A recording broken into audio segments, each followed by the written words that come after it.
Hi, welcome to the channel. I'm Jay, and this is R2 Cents, where we talk everything boxing, and everyone's entitled to their own opinion. In today's live, we'll be discussing a lot of things, but why are there so many narratives about Errol, the True Spence Jr.?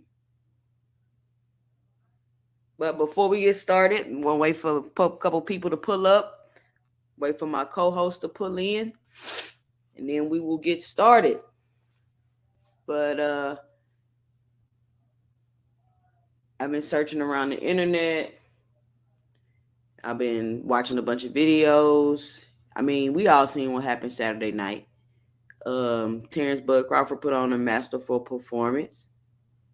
He was able to neutralize and stop Errol the True Spence Jr. He was able to, he looked like a superhero out there today. Hold on, everybody. Give me a second.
All right, so back.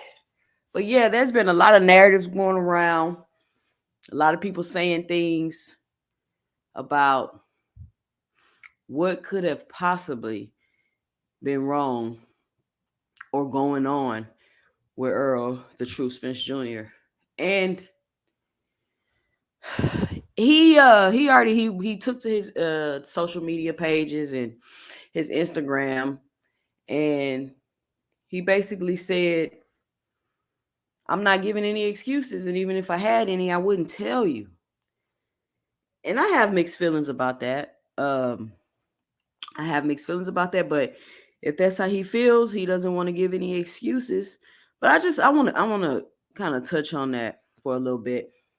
I'm waiting on my co-host. I'm waiting on some people to pull in here. But two things can be true is what I want people to understand. Two things can be true. Terrence Crawford could have had the best performance he's ever had in his whole entire life, And Errol Spence could have had the worst performance he had in his whole entire life. Two things can be true. He picked the worst night to have his worst night. There we go. What up, C Dub? What's up, everybody? What's up, the 2 Cents boxing community? What's good with y'all? What's going on? We just on here. Just what up, Omega Red? Salute, Zach, because I cannot pronounce that. Zacchaeus? How you say that, C Dub? Um, um, Zaccius? Zacchaeus, or I'm not sure. I don't want to butcher. I don't want to butcher the name. Salute, Omega Red. What's up? What's going on? What's going on? What's the topic? What we talking on right now? I mean, you know how I go, but we starting off with why are there so many narratives about Earl the True Spence Jr.? And before you got on, I was just saying, I've seen a lot of videos. I haven't spoke on this. I've been recovering from Saturday. Earl Spence didn't traumatize his whole fan base. I've been on here, people. I mean, and and everybody like you too emotionally invested. You too emotionally invested. But I mean, think about it, C Dub. You follow somebody for their whole career. I mean, I've been following Spence since his first professional fight. And he's probably the second boxer that I've really been into like that. And Adrian Broner was the first. Okay. And of course, I like Tank and all that. Some fighters I like, I follow them. Like Sean Porter, for example. I like Sean Porter. For the longest time, I didn't think I liked Sean Porter, but I would watch all his fights and I couldn't figure out what it was. But it was really, I just didn't like Sean Porter's style. But the more I learned about boxing, the more I had an appreciation for Sean Porter's style. But we've been following Earl Spence since the beginning of his career. We didn't watch him overcome so many things. We didn't watch him win all these championships. So yeah, you emotionally invested, especially when it did nothing you thought would happen was gonna happen. Like that is mind-boggling. Most definitely. You know what I'm saying? That is I can definitely understand where you're coming from. I think I've already been past that point with Adrian Broner, so this a little different though. Seeing well for me, just me seeing how Adrian Broner's career turned out and seeing where he's at in recent times, it kind of do put me in the mindset. Well, it did put me in the mindset of what you're speaking on with Errol Spence. So I know it's not for the same reasons and not the same situation, but I was really emotionally invested into Adrian Broner and his career, and to see it just fall off like that kind of, I ain't gonna say it traumatized me. It snapped me back into reality. Like these guys are human. Right. These guys are definitely human, and what you put in, it's just like with anything in life, with us, with them, anybody. What you put in is what you get out. So what up, Edgar? What up, Edgar? Salute. And he says it's Zacchaeus. Okay. Hey, if anybody know how I can give y'all wrenches and stuff, because like y'all my day ones, Omega Red, Edgar, the couple other people that might pull up in here later, I want to be able to give y'all wrenches so you can moderate. So as the channel grow, you know what I'm saying, y'all can get these folks up out of here that come in here tripping. But yeah, so why are there so many narratives? That's what I was explaining. And so for something to go like that, I mean, everybody feels some type of way. I don't care if you're a Crawford fan, a Spence fan, if you've been saying Crawford gonna win all this time, even Roy Jones, like it's baffling, it's mind-boggling, it's like cognitive dissonance. And so even like let's say Deontay Wilder, everybody was like, man, something was off with Deontay Wilder, but nobody was really like, man, what was going on? You know what I'm saying? It didn't have that same effect because Errol Spence just looks so different. I mean, speaking of Wilder, I mean, the Wilder Fury second fight was very similar to this Crawford Spence fight. It was very similar. It was very, very similar. It's from the ass whooping to, the way Deontay Wilder didn't look regular. It was very, very similar. Too similar. It seemed like they ran the same play on us. It was too similar. It was very similar. The only difference was there was a fight before, and they were running a rematch. Right. That was the only difference. But I mean, there were a lot of similarities in it. A lot of similarities. I just think I don't think it don't matter who won. I think there would have been a lot of excuses and a lot of narratives from either side. But I think there's so many because of how bad the ass whooping was. I think Exactly. I think that's why it's so many narrative and different speculation and excuses and everything. But let Um me let me. I'm glad you said the excuses. Let me say this. Let me say this. Nobody, and this is real. Even Earl Spence fans, nobody is saying that. Oh, if Spence was better, he would have won.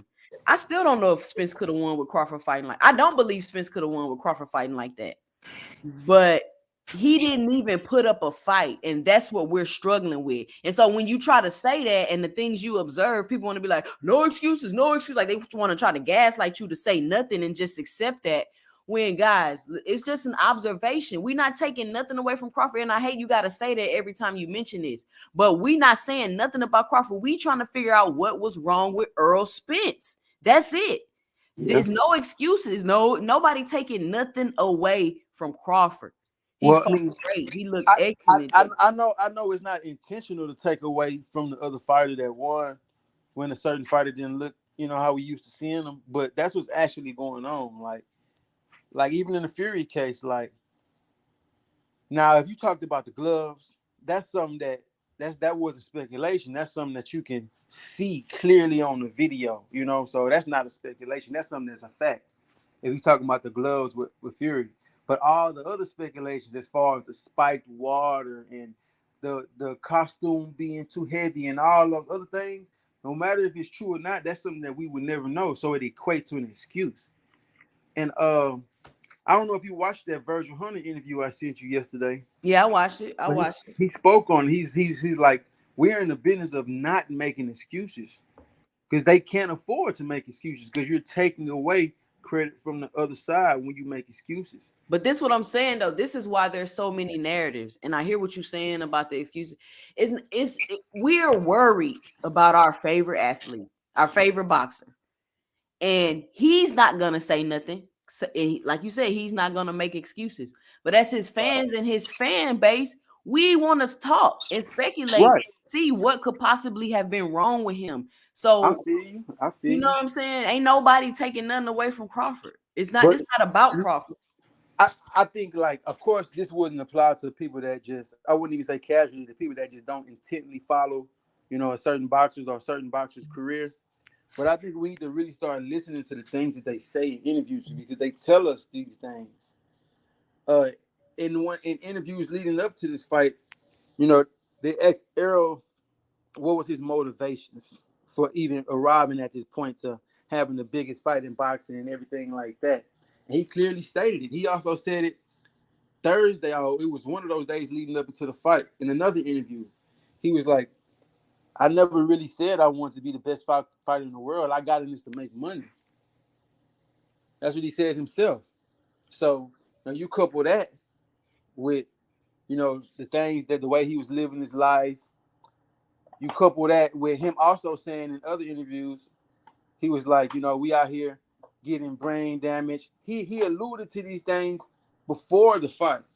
It's just that we look at the main things. We'll look at the face off. We'll look at the clips of the trash talk, and then we'll just feel how we feel about the fighter personally, and we'll just come to our own, you know what I'm saying, our own summation about the fighter. But I mean, hindsight, I wasn't saying all this before the fight. Of course, I was going for Spence, but in hindsight, looking back on it, if I'm putting everything into perspective, you got one fighter in Crawford who lives the champion lifestyle. He doesn't abuse his body. He's always in the gym. He don't drink. He don't smoke.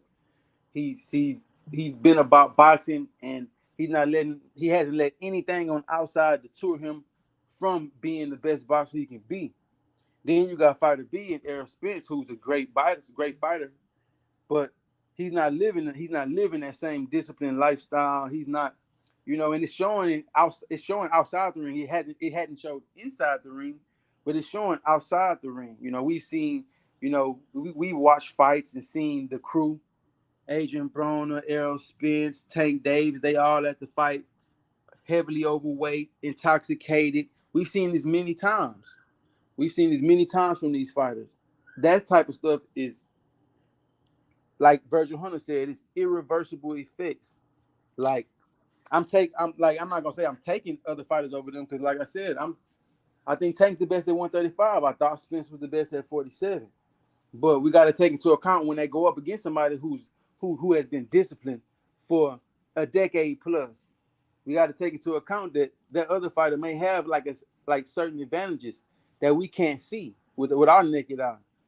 So I Yeah, think that's one thing I take away from Saturday night. Like I need to put more I need to put more respect on the more disciplined fighters. I yeah. think that's Edgar what it was. Chavez said, "Damn, man, it still hurt about Earl." Laugh out loud. Didn't think that shit would be this baffling. Exactly. Like it's slowly waning off of me a little bit, but good lord. Zach says it's like when your child does something out of character. You want to defend them because it doesn't make sense. We have love for EJ and we know he's better. Zach says to me, it's not an excuse if we all knew something was wrong. If you start your car every day and today it doesn't start, then something is definitely wrong with it. I absolutely agree. But today on the live, I just wanted to run down, the narratives that's been going around and just kind of talk about them, not to make excuses. We doing a live. It's a boxing channel. We talk everything boxing and everybody's entitled to their own opinion. So the first narrative that was going around because it was that this is what I heard the brain thing. I heard he had a rib injury. I heard he was uh dehydrated and couldn't make the weight, and he was injured, couldn't spar for 6 weeks, right? Those are the main I heard him and his girlfriend got in an argument, and she spiked this water before the fight. So I've heard all kind of ridiculous stuff. But and I can see how maybe there's some validity to each of them, except for the arguing with his girlfriend. So let's run it down. First, they had the BDA boxing clip that went viral. Did you see that Which clip was that? with the doctor? Oh yeah, I seen that. And he made you seen that he made a couple of points about the residual neurological damage and all of this stuff. Right. And he was saying like, the neurological damage and how it affects your balance and how Right. it affects your timing and how it affects your focus. And if you hear Spence talk throughout the thing, he like, I just gotta stay focused. I just gotta stay focused. That was his main concern. Was him Right. being able to stay focused and not lose focus like he did in the Ugas fight. And the doctor was saying that that's akin to the neurological brain damage because you out of the moment like that and you lose focus. And then he was saying that dehydration exacerbate these issues because your body don't have the electrolytes, your brain and shit stuff don't have the water and electrolytes need to function properly. Right. So when I said that, I was like, oh, okay, I thought that makes sense. But I remember during the Ugas fight, seeing a clip of when his mouthpiece fell out, and you could hear the referee say stop twice. The referee said stop, but he just didn't come in between them and put his hand in. Right. So it makes sense what he's saying. And if you wasn't privy to that little bit of information, you might think what he's saying is all true. Now, could it be some truth to that? I could see that Spence getting dehydrated affects being dehydrated affects anybody. But if you have some other underlying issues, and I'm not saying you have underlying issues that should cause you not to fight. I'm not saying that, but I'm saying if you have some underlying issues and then the dehydration exacerbates that, okay, boom, I can see how that could be an issue. As far as his team and everybody letting him get in the ring and the doctor passing it, like that's a lot of things that has to be kind of set up for you to be able to get in the ring like that. Right. And I can't see, because for you to get in the ring like that in such a big fight of this magnitude and they let you in there with neurological brain damage, like that's bad for boxing. Right. But that's the risk that every athlete, no matter what sport they play, take. but especially combat sport athletes and also sports like football and stuff like that. Yeah, but Any not play can be your knowingly. You're not last. gonna knowingly get Yeah, in there. no, knowingly. This is what athletes do knowingly. Everybody know that this the hurt business. Boxing is the hurt business. You can die from one punch. They all know that before they step in, No, and but I'm they saying you're take not their gonna chance. knowingly get in there knowing you have residual neurological brain damage and your timing is off and yo this is off and yo that is off. Like, why Well, would you I knowingly get in mean, the ring like that? because it's a handsome ransom. And I think most boxers, especially on this level, that's why every boxer is not going to end up like a Floyd Mayweather. They're not going to leave with all their faculties. They're not going to leave with their brain intact. Every boxer is not going to be like that, and every boxer knows that. So it's up to you to decide to. We've seen it time and time again with boxers.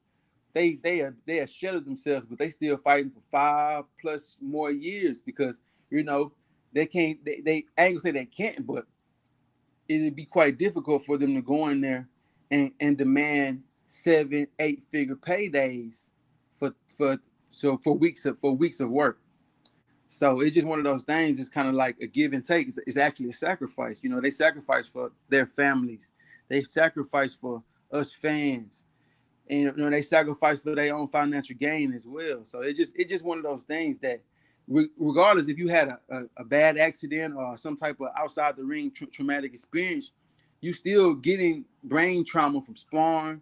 You still getting brain trauma from fighting. Your body is still breaking down from this intense training that you're doing all year round. It's just one of those things that's it's a sacrifice that those fighters are making for themselves and for us. And so, okay, that's the narrative that you got. And then the boxer, I mean, a lot of people spread the information, but he not a doctor. He didn't diagnose him. And I don't think people realize y'all spreading the information. Smith's not finna get no rematch with y'all doing that. You know what I'm saying? Nobody wants to see him in there. I don't want to see Spence. I mean, it's up to him, of course. But as a fan, I don't want to see Spence fighting the best fucking fighter in the world with neurological brain damage. It just doesn't make any sense. Right, like going into the rematch talks. Yeah, this conversation is definitely going to be had because now we I think, honestly, I think the Saturday night, it snapped everybody back into reality. You know, us fight fans. We get into it. We love the fighting. We love the combat. We love seeing two men strap up and you know see who the best. We love seeing it, and we seen it.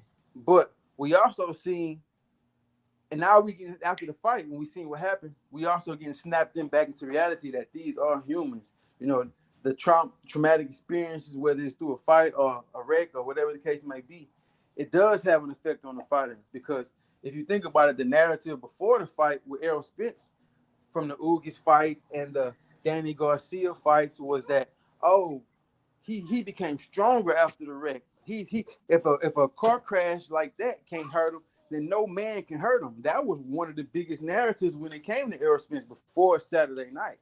But now, hindsight, seeing what happened Saturday night, now it's snapping people back into reality. Like, okay, there's no way that experience, he could have came back better from the experience like that. He still came back great, but there's no way he could have came back better from an experience like that.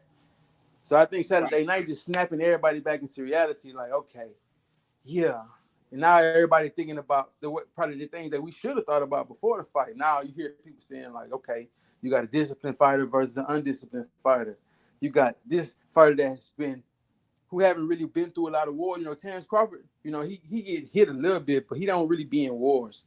Versus Errol Spence, his fights be grueling. Most of them be 12 rounds. Like you got a fighter that has much more miles in the tank in Errol Spence than Terrence Crawford. We putting all this into perspective after the fact because we like, wow, how could this be so one-sided?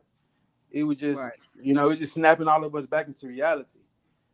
Right. Greeks say Earl good. We got the news on the injury. Yeah, Greeks. We just running down the narratives that's been spreading around the internet. Just boxing talk.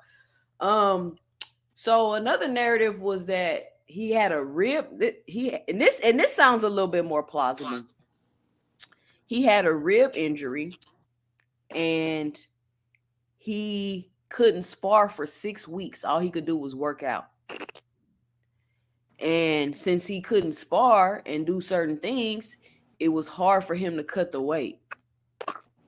And so, since it was hard for him to cut the weight, he had to do what he had to do to make the weight on fight night. And he came in really dehydrated. And if you can see in the pre-fight interview, he could barely talk. He wasn't even sweating. When he was hitting the mitts with Derek James, he was off. Hold on, Jay. Javo, Yeah. your voice, it got like a little like robotic thing, static thing going on with it right now. Can you hear me now? Yeah, I can hear you now. Okay. Yeah, and so like I was saying about the pre thing, when him and Derek James was hitting the mat, he damn near hit Derek James, and Derek James kind of like cut it. Like he was like stop, like when the cameras was recording. Yeah. And so I mean that's I feel like that makes a lot more sense. And then that would explain why he was so slow in the ring. He had a rib injury. And maybe that would explain why Crawford didn't really go to his body. And Crawford really did show him mercy in the ring because Spence was defenseless in there. Yeah. And That's what it looked like. That's what it looked like. and Greed say crawfish ain't shit, but I mean it is what it is. Greed say, "Yep, 2 cents. That's why he had a 4-pack." Yeah, and it's just it all makes sense now. It's just unfortunate that this is your big moment and that had to happen. Is Spencer Warrior for going through with it? I feel split. I feel split. But back to the narratives. So you couple that the injured, the not being able to cut the weight, the dehydration. Who knows what all he agreed to in the contract? Like Spence just took L's all across the board. He just took L's all across the board. Do I want to see the rematch? Yeah, I want to see the rematch. Do I think Spence can win the rematch? I don't know. I'm not going to say he can win, but I want to see him put up a fight. I want to see him put up a fight. I want to see the Spence. If Chris, you can't say if Spence would have went in there and it was a good fight, nobody would be like, oh, nobody would be making excuses. It would just been a good fight. You've seen you've seen fighters you like in good fights and they lose you. You don't feel like this. Right. But that's just what happens when your fighter get whooped bad. It happens every time a top-notch fighter get whooped bad. It literally. I didn't feel like this about Wilder. A lot of people did. There were so many narratives and excuses that came after that fight, and it was no different than this fight. It's literally it's very very similar. You know, the world, I ain't gonna say most of the world because. But that's because it was some fuck shit going on. That's why. Right. It was definitely, you know what I'm saying, some suspicious stuff going on in the Fury fight.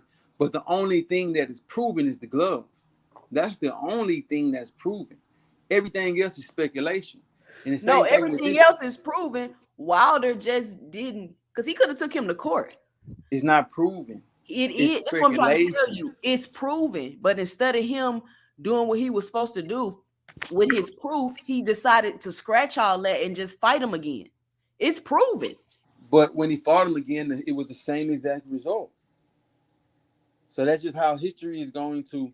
And if let's say if Errol Spence decides to fight him again and it be the same result, then it's really gonna make what we're seeing now about this first fight look even more like excuses. So that just it's very similar. Like this situation is almost the same as the Wilder Fury 2. It's literally almost the same. It's literally almost the same. So I don't want to see I don't want to see it again. I don't think EJ can win because I don't see, even if he feels better, even if he had a rib injury and he didn't have it, you know, going into the rematch, even if his girlfriend didn't spike his water or whatever the case may be, he's still going to have those residual effects from years of boxing, from years of abusing his body, being undisciplined, having wrecks. He's still going to have those effects. So Crawford is going to be the fresher fighter, whether they fight at 47 or 54. He's going to be the fresher fighter. He had the mental advantage. He's going to have pretty much every advantage going into the fight. They're going up in weight, so Spence is not going to get any faster. So it's just, I mean, I really don't want to see it. To be honest with you, I've seen it already. We know. I mean, I ain't gonna say we know, but I've seen it already. I don't have to see something multiple times for it to just set in for me. Crawford is just a better fighter. Yeah, but this about money at this point. This ain't even about winning. Of course. But Zach say I'm different. I think EJ can win until he loses at 100%. Then I'm riding with EJ for the win. That's how I feel. I we'll mean, never see we'll I never want see to see Spence it. at 100. We'll We'll never never see get Spence at Spence at 100 100. again. That's We'll true. never see Spence at 100% ever again. We That's won't. We haven't seen it since probably, what was the fight before the Porter fight? Um, we probably haven't seen him today. Yeah, you can go shot. Oh, but what was I saying? you haven't seen him. Oh, we probably haven't seen Spence at his fit, and we gotta take into account that these guys are in their mid-30s as well, so that they're coming out of their prime. But we haven't seen Spence in his prime since about 2018. We haven't seen it, and that was before the Porter fight. That's I sent you another link for an interview with Errol Spence's old strength and conditioning coach. Oh yeah, Blu-ray. I watched that Blu-ray. Blu-ray. And he spoke on himself. He was like, in his opinion, from his estimation, Spence hasn't looked right since he's been working with him. And I agree. I was saying that as well. The prime Spence was he's still a big guy, but the prime Spence looked like a machine. Physically, he looked like a machine. He fought like a machine. We haven't seen that since before the Porter fight, before he was getting to the major money. Before he said it himself, he was like, for the Porter fight, that was a fat camp. For, you know what I'm saying? Then he had the wreck. So, he came back from the wreck straight into the Danny Garcia joint. So we haven't seen Spence at what we think 100% will be since about 5 years ago. So thinking that we're going to get it after all this time, after all these injuries, after all these layoffs, now after the ass whooping, we had never see Spence at that physical peak again. Not to say that he can't win and whoop people. I think Spence can still whoop on a lot of people. But I just don't think he could ever whoop on somebody like a Terrence Crawford. Greet say man down, period. And two, like going back to that Virgin Hunter interview, he made some great points, and I'm gonna cover what I think the best point that he made. I think everybody needs to go watch that Virgil Hunter interview. Yeah. I think First of all, everybody needs to watch that. there's no way Spence should have been out there running in the mountains. I've trained in the mountains. You not just finna go run in the mountains for a couple days and then go compete at something. Your body has to acclimate to that. And that shit, I know for a fact what he said is 1,000,000% sure, because I was training in El Paso when I was training for the Olympics. So you're not finna go out there and run 5 miles in the mountains, spend the week of your fight, and you injured. Do you know what that speaks to, though, J-Vo? That speaks to the lack of experience of your camp, your training. That's what that speaks to. Because you should have known it. But it also speaks to Spence ass probably don't fucking listen. Yeah, but and when I seen him running up that mountain, you can ask my husband. When I seen him running up that mountain in the black shorts, I looked at Sadiq and I said, he's hurt. And Sadiq said, why he hurt? I said, look how he's running. I knew he was hurt when I seen him running, but I was like, nah, I ain't gonna say nothing. But I knew he was hurt then. And I just thought Spence was a fucking superhero, to be for real. But hold on, give me a second. Okay, so and then he was talking about how Spence is constantly training in that heat every day. And you cannot do that. Like, Spence is older. His training should change as he gets older. Your body needs more time to recover. And on top of being older, you have other issues going on. So you can't do the same things you used to do, and you can't train the same way. And I just listened to an interview with Sean Porter. saying how he basically stood up to his daddy during the camp for Terrence Crawford and pretty much told him the same thing. Like, I'm not finna be doing all of this. Like, my body's different. I'm different now. And so, since you can't be training in 100-degree weather every single day and all All of right, I'm that, back. yeah, you can't be training in 120-degree gym every single day, all day. You can't do that anymore. You're not in your 20s. And on top of that, you got other issues going on. So you have to really tailor your training to you Yeah, personally. that's what you have a camp for. That's what you have trainers for. That's what you have coaches and nutritionists. You have people around you because the athlete themselves is not going to be all knowing when it comes to all this type of stuff. They have other professionals around you. That's why you have a team. If your team is not top notch, then then you're going to be doing these things that negate you. So in the end, Derek James has been doing his thing. He's a damn great trainer. Let me Absolutely. not let me not knock him in any way when I say this, but I do have to say this. It's levels to it, and Derek James has been great, and he's had great success. But if all of these things, like I'm saying, all this is speculation. Even Virgil Hunter said he don't know how true it is. He just heard from a bird. But if all these things that we hearing about Errol Spence now is true, that speaks to his lack of knowledge and lack of experience. That's what that speaks to. And ultimately, when it comes down to it, it's much more than just a fighter. Your team can make a big difference too. It looks like Bomac, no matter what we can say about him in Cheetos and being big like that and all that, he makes sure Terrence is right.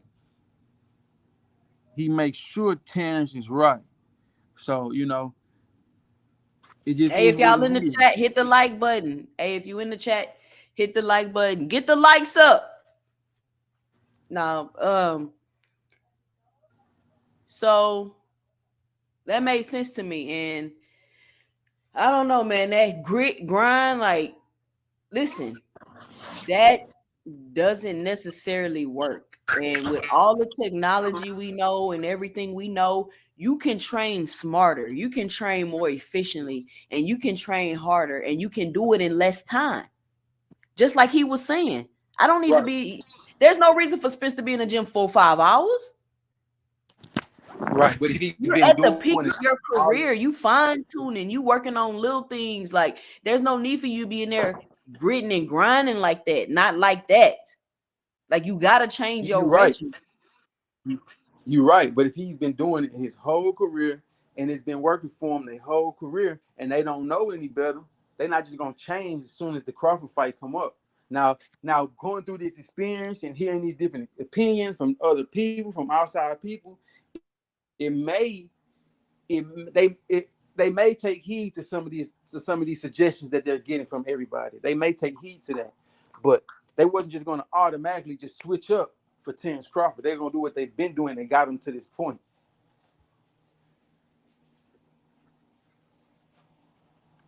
Can you hear me? Let me see.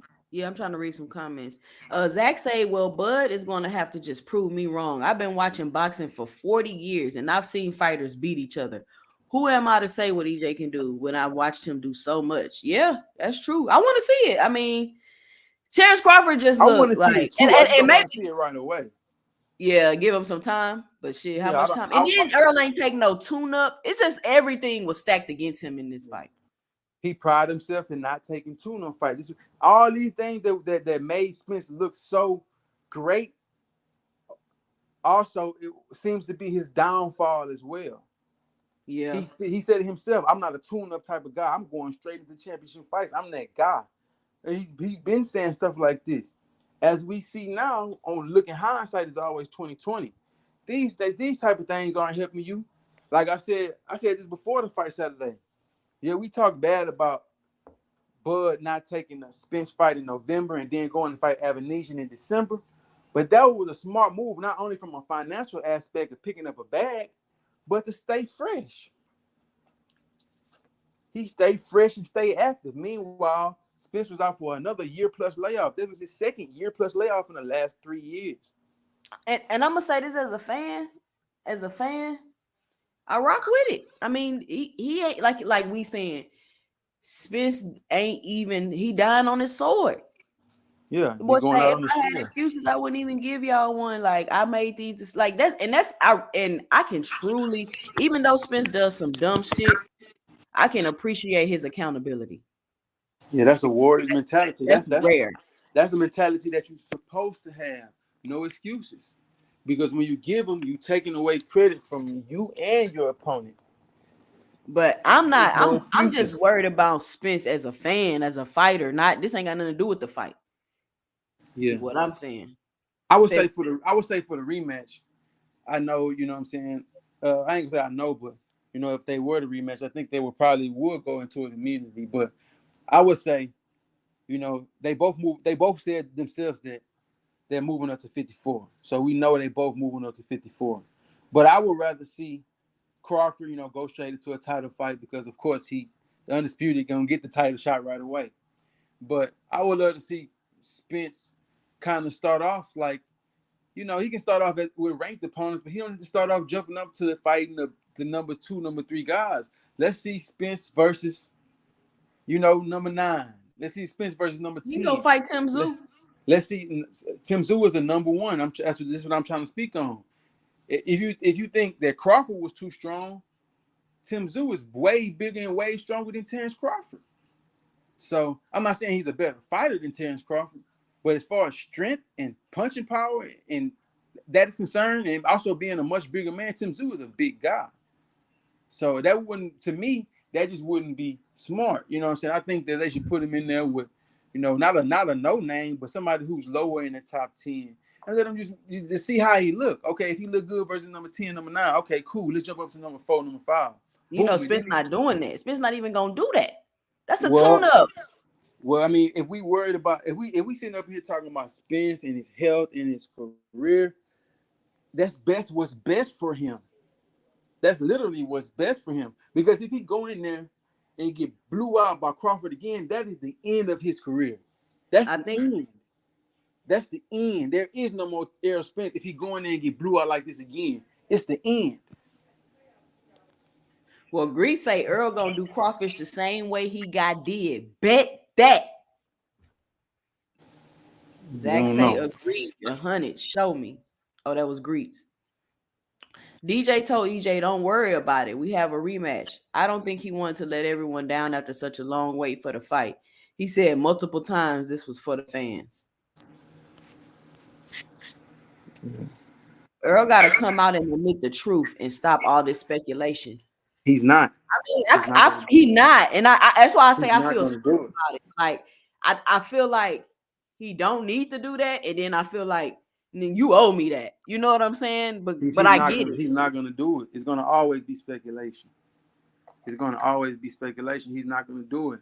And let's say the fight was reversed. The Crawford camp one came out with no excuses either. These guys are the epitome of boxing, as far as like, you know, holding themselves accountable, having pride, having skills. You know, these two guys are the epitome of the sport. It just so happened that, you know, we seeing who's better. We seeing who's Valley and better. Thor say And this happens in every era, not to mention it. This happens in every era. Right now, we're in the Terrence Bud Crawford era. That was established Saturday. But we this happens literally in every era. The last time it happened was 2015, a long-awaited fight that was past due with Pacquiao and Floyd. You know, after that fight, it was so many excuses. But we found out who was the best fighter in that generation was that night, just like we did Saturday night.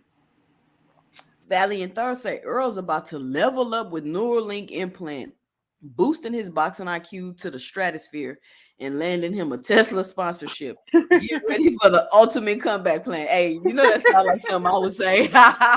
Yeah, man. We listen. Hey, that'd be dope. Bud fans is sitting back laughing at stuff like that. Laughing at stuff like that. Because some of us sound kind of crazy The saying moment stuff Earl like that. steps into the ring after the Neuralink implant activation, it will be witnessing a real life sci-fi showdown. Okay. I know everybody got their 2 cents, but Crawfish okay. is a tune-up, honestly. Well, if Crawfish is a tune-up, then what did that say about Errol? If the man had a rib injury, then that explains it. It's almost impossible to perform with a rib injury and dehydrated. Not only do you have a rib injury, you can't even make the weight. Like, look at Spence. You couldn't. Spence was barely what's the word when you can't understand what somebody's saying? Coherent when he did that pre-fight interview. Spence been sounding like that since the car crash. No, he Pe- sounded People, worse. people just been looking over it. Spence been sound. His speech got worse after the car crash. Part Immediately, of it is the dentures. we can say it's the dentures, but that it ain't. It's not the dentures. It's just that wreck had an effect on him.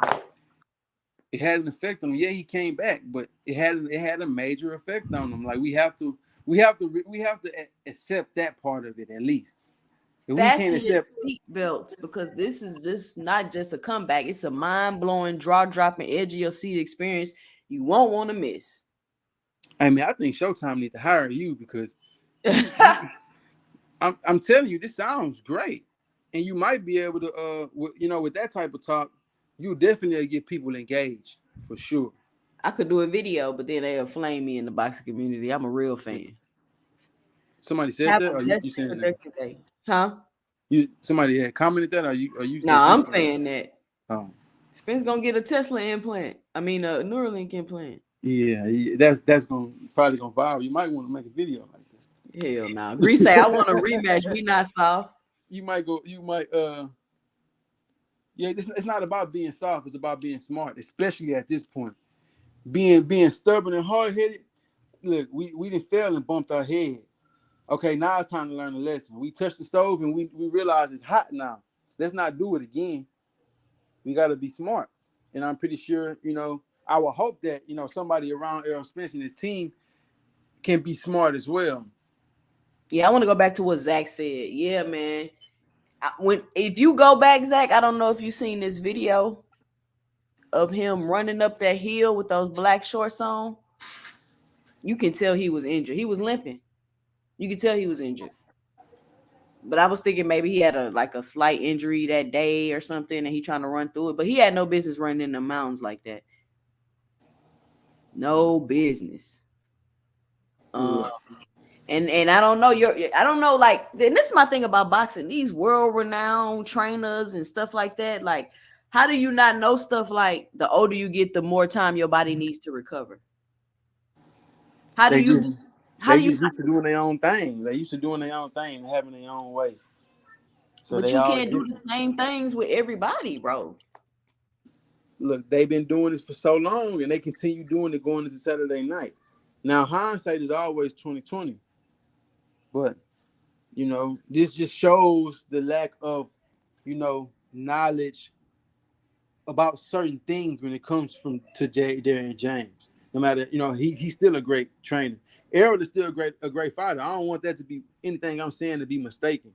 I still consider Errol Spence a Hall of Fame boxer, and you have to consider Derrick James close to, if not already, a Hall of Fame trainer.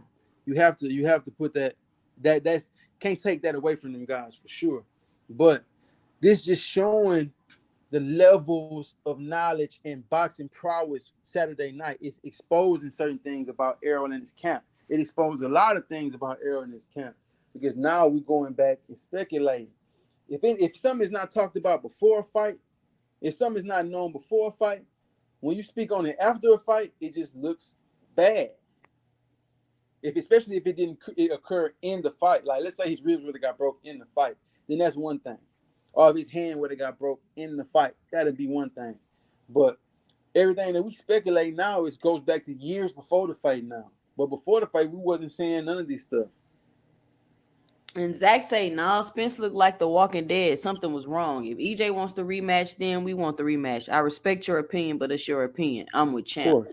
And then also you got to think, and they probably gave him something for the pain. They And probably that gave him something before the fight for the pain. That could have also affected his performance. that And is true. That Zach is true. say, I saw it. I knew something was wrong while he was running. I saw him limp when he walked off the stage. And even when he walked in for the grand arrivals, I kind of thought he was limping. But then I see he had his son with him. So I was like, maybe his son was by his leg or something. Yeah. But I mean, he oversold us the fight, bro. It's gonna be a one-sided ass Oh with yeah. all of this shit. Yeah. I mean, yeah. I mean, it is what it is. They are businessmen. They are in it to make money. And I'm not sure if you've seen they released the official number for the live gate. They haven't did the pay-per-view yet, but they released the number for the live gate. They did pretty damn good on the live gate. They did 21 million. That was 1 million short of the Ryan Garcia Tank fight. So it's looking like that those numbers gonna be it's definitely gonna be a success. So they businessmen at the end of the day. They got paid 8 figures, from the work they put in that night. And he definitely sold it to us. Errol was the only one that was really selling it. Crawford really wasn't selling it. Yeah, He was focused on the fight at hand. He looked yeah, more focused. If you go back and look at the Thursday press conference, it'll really tell you everything you need to know. If you look at when they faced off twice, once before and once afterwards, just look at the body language. Look at the faces of the two fighters. Crawford looked like he was ready for the moment. Spence didn't look scared, but he definitely looked like someone he wasn't too confident when they was on the yeah. scale. I was mistaken that for too confident. Like you looking Nah, too confident. nah, the eyes don't lie. The eyes don't lie. If you look at the first face off, that's one of those things that we do as a macho thing. We look at each other until the other person look off. That's one thing. So you can probably put a little bit of stock into it or not if you don't want to. Spence always turned But off first though. So but hey, if you but in it the was chat, hit the like button. but it was more so the second face off after the press conference that had me kind of like, damn. Because when they faced off with each other, Spence had this look like it was almost in. I wouldn't say it was a scared look, but it kind of came off as a scared look. And Crawford started laughing at him. Yep. Crawford started laughing at him like, dude, you look scared right now. You know what I'm saying? Like, if you look at him on a scale, Crawford said it himself. It's hard for him to make 47 too. Just like it was hard for Spence. It's hard for both of them to make it. But if you look at him on a scale, Crawford body looked way more prepared. Looked like he put in way more work. Crawford had the 8-pack busting. Yeah, you can't work Yeah. out. You got a fucking rib injury. Crawford had the 8-pack busting. I've never seen Spence not have the 6-pack and all that. Like he looks, like I said Friday in the live, he looks super lean, more lean than Yep. I've ever seen him before. Yep. The rematch gonna be Zach say the rematch gonna be crazy. It will do better than the first because everyone needs to see what EJ will look like. I think getting back with Blu-ray will help.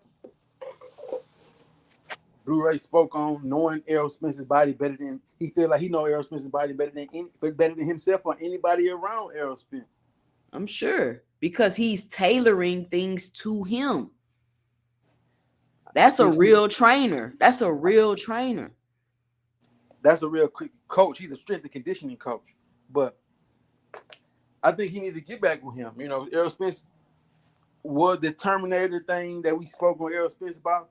He hasn't looked like the Terminator since 2018. And that was before the Porter fight.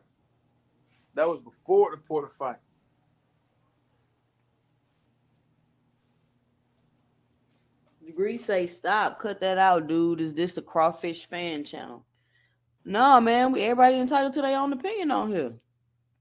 It's not a Crawford fan channel, but it's not a Spence fanboy channel either. We trying to speak our own opinion and what we think is. And me personally, I just try to stay logical and not get too far down, the emotional attachment or my affinity towards any fighter. Yeah, that's it. But Blu-ray, I don't know. I mean, and then that's what's even crazy. Like, dude, you ain't even the Spence don't even tell you why y'all ain't even working together, but y'all still hanging out. That shit weird. It is weird, but hey, that ultimately come down to that person, that boxer, and that team making the right decisions, making the right moves. All these things play a part in boxing. Uh, let's say Crawford would have went in there and cheated, and we didn't find out till after the fight. That would have been on Spence and Spence's camp. Let's say Crawford would have. There was speculations of Crawford on steroids or PEDs.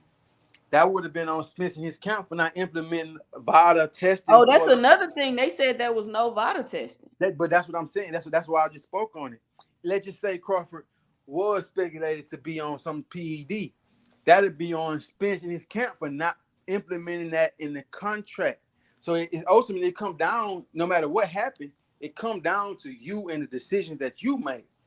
No, but that's what I'm saying, and that's why I preface this whole live with I'm just talking. We just haven't talked because ultimately Spence agreed to these things, and he Right. himself even got on Twitter and said he felt played, and then he got on Twitter again and said, "You ever just get mad when you realize you've been played?" So he let us know even before any of this took place that he was already played. And he even said himself he agreed to things that even his team didn't think he would agree to.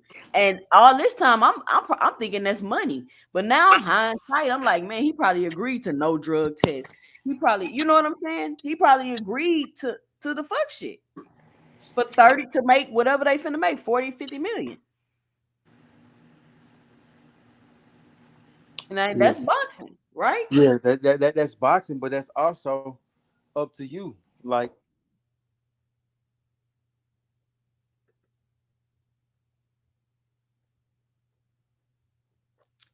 Zach say EJ had no strength. He just had conditions. Did you see EJ in all access shaking while he was trying to carry the weights? His entire body was shaking. That worried me. No, Zach, which all access was that going on? C Dub, if you're talking, we can't hear you. Go out and come back in. Zach, which all access was that? Greets. You still think Crawfish is on PEDs? Greets say he is on PEDs.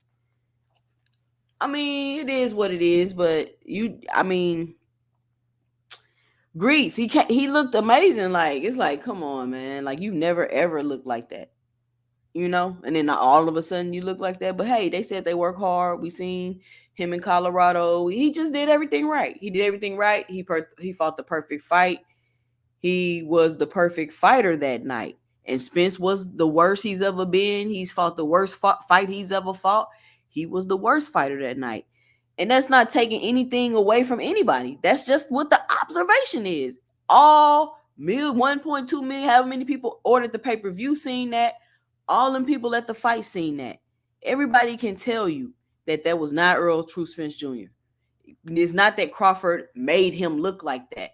It was something going on. That's all we're trying to say. And now we're just talking about Spence, and it's a good conversation to have and what's going on and what could be going on. So it's just a good conversation to have. hello? So yeah, you back? Yeah, I'm back. So yeah.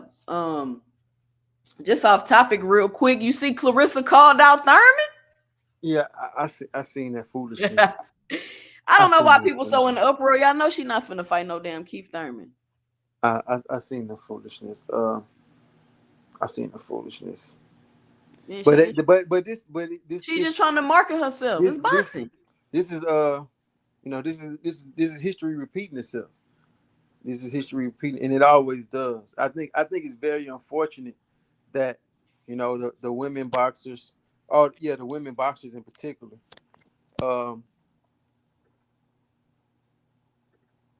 I would say women's sports in particular, but especially like women's boxing and women's boxing. Let me say in this case, I think it's unfortunate that the sport isn't bigger than what it is, because it leads it leads the top guns no choice but to start saying foolish things like this. It turns into a WWE kind of type of thing, like a fake type of thing. I remember when Ronda Rousey rose up to the top of MMA, and she won Fighter of the Year the same year that Floyd beat Pacquiao. It was all type of crazy stuff. And then she called out Floyd Mayweather, and the fans was thinking that, oh, she had a chance to beat Floyd Mayweather. It was kind of crazy, you know what I'm saying? But people were literally entertaining the convo. It just, it's entertainment, C-Dub. It's yeah, boxing. it's boxing, but come on now. Like at the end of the day, it is a woman versus a man. Like, not to say that no woman can beat any man. Let me not get that confused. There are some women that can beat a lot of men. You know what I'm saying? But we're talking about Keith Thurman, a champion, a top-notch boxer. He can beat any woman boxer. It just I is just what it is. I think everybody just getting all in their feelings. She just talking shit. Yeah, She probably got a fight coming up. Like, come on, y'all. yeah, but Why everybody gotta be so it's circus, circus. Because you know why people feel like what I just said is because we able to decipher it, right? We able to be like, okay, she just promoting herself. You know what I'm saying? She just using Keith Thurman name to promote herself. But you got to remember whenever somebody says something, whenever a public figure says something, there are people that believe every word that come out their mouth. The people that are, there are people that are influenced by celebrities and famous people and rich people, and they actually think this in their own mind, and they take it into their life and things like that. You know, that's why Keith Thurman tried his best to dead it, because there are people that everybody don't think the way they should, in my opinion. But there are people that'll be like, damn, Clarissa Shields can whoop up on the Keith Thurman or such and such and such and such.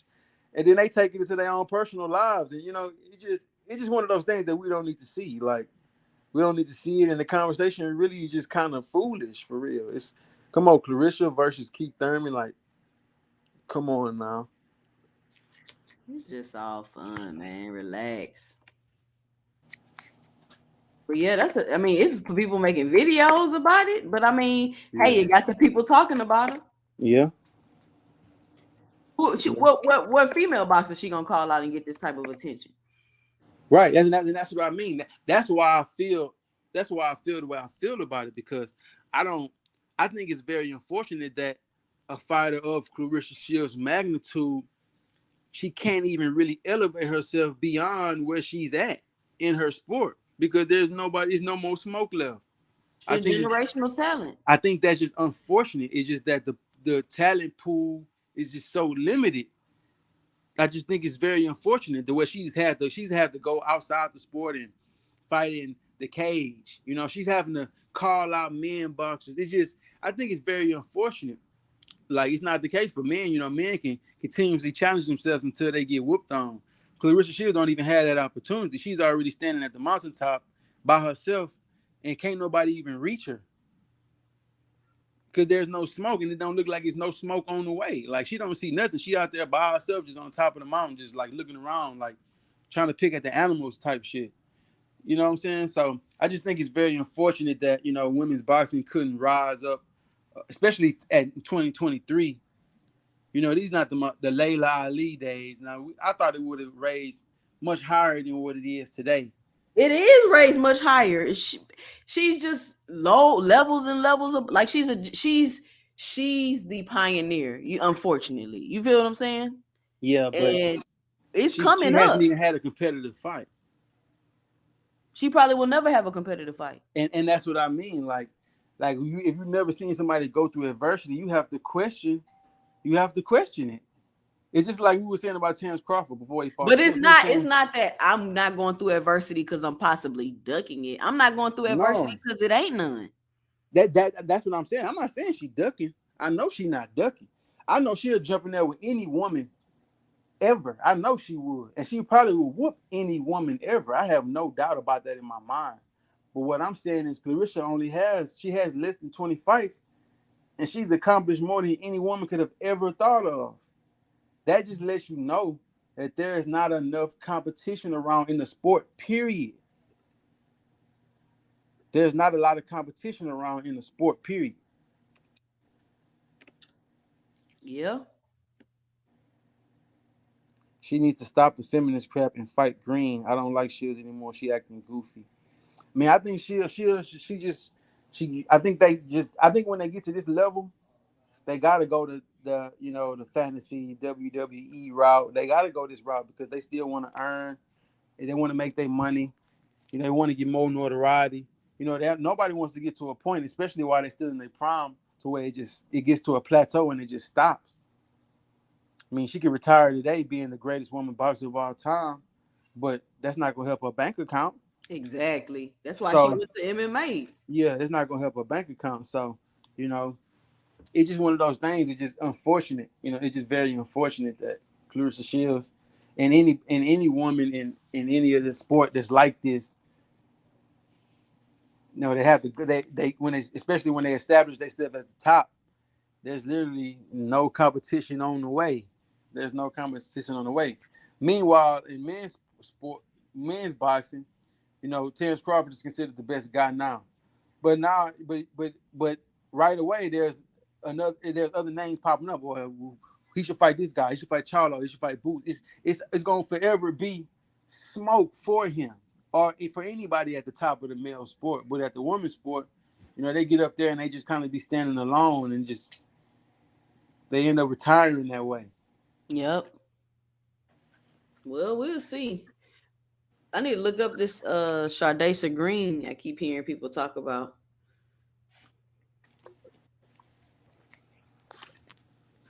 that they saying she all strong. So you heard about Haney and Regis? Oh yeah, I'm man. This year of boxing is phenomenal. Phenomenal. I know a lot of people hating on the fight. They saying he ducking Shakur, but guess what? Guess what? For all you people that's listening or that's gonna listen to this later on, that's saying that Devin Haney is ducking. Guess what? Devin Haney is allowed to retain his belts at 135 while he go fight Regis Prograis. So no matter what happened in that fight, he will still be the undisputed 135 champion, and he will still be able to get the Shakur Stevenson fight if Shakur wanted. So I don't want to hear that ducking talk. Shakur will get his opportunity to fight Devin Haney after October, and we'll see what he do. Man, I'm gonna see if Shakur fight Haney. I rock with Shakur, but in my opinion, he's starting to move a little questionable. So I'm gonna see if he really gonna fight Haney. We'll see what he do because Devin Haney has made it up in his mind that he's gonna call y'all. See, one thing. See, this. I'm starting to like Devin Haney more and more by the day because the reason why I'm starting to like Devin Haney more and more by the day is because he is always doing things that he shouldn't be doing just to prove to his haters that he is who he is. Okay, Zach, I'm gonna wait for the link. Go ahead, C Dub. There is no reason why Devin Haney should be trying to retain his belts at 135, especially after moving up to 140. But he's doing it for the haters. He's doing it for the people that's doubting him. He's doing it for the people that's calling him a duck. He's doing that for y'all. He's doing that for all y'all. Devin I Haney think he should attackers. drop the belts. Yeah, that's what me. I think he should too because that's the most logical thing to do. We sitting up here talking about Spence was dehydrated and he should have been moved up. What you think about Devin Haney? Exactly. That's why I'm like, drop the belts, bro. You don't just drop. But Let Shakur have all his whatever. Let him go run around and fight for them belts. Just drop them, cause Shakur. Listen, and think about this, C Dub. He about to get played just like Spence got played. yeah, he could possibly get tricked out of spot, but he's doing it.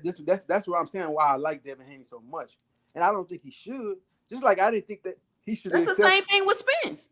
Just like I didn't think that he should have accepted that BS clause to go fight Cambosis, but he did it.